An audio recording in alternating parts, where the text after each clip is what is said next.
In my last video, I explained what proportional representation means and why it's important. If you haven't seen it yet, I recommend watching it first. I will be using terms here that I described over there. In this video, I will be explaining the three options in the BC electoral reform referendum.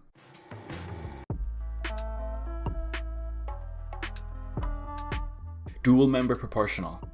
Alright, so in this system, large rural districts will continue to have one MLA representing them, elected the same way as they are now. Smaller districts in and around cities will be combined with nearby districts and are represented by 2 MLAs. Contrary to what you might have heard, this doesn't really mean that cities will have double the representation. First of all, the districts are larger, so while they have more MLAs, they also have more people. Second, the extra MLA is not voted in the same way as the first. Voters in the 2 MLA districts will be given a ballot with a list of parties. Each party can have 1 or 2 candidates. The first MLA is won by whoever gets the most votes in the district. The second seat is used to match the representation of seats in the legislature with popular vote. The second seats are given to parties based on their share of the popular vote, as well as their performance in each district. This system was recently developed in Canada and is not currently in use. Mixed member proportional. In this system, each district will have 1 district MLA. Those districts are grouped together into regions. Each region has multiple regional MLAs. District MLAs are elected with first past the post. Basically, whoever gets the most votes wins. Regional MLAs are used to make it proportional. They are elected from a local party list so that each party's share of the seats matches the popular vote. There are 3 types of party list. The first is closed list, where the party creates the list. The second is open list, where the voters vote for an individual candidate on the party's list.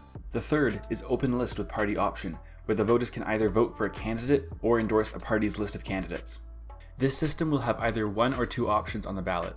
If there's 2 options, you can vote for a party to determine the share of seats in the legislature separately from your local district candidate, which may be a different party.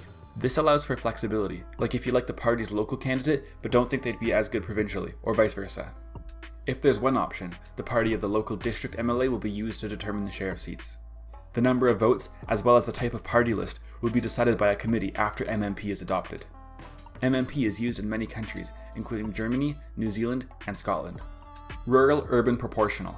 This system is really a combination of 2 systems. Rural districts will use MMP, which I just described, to elect district and regional MLAs.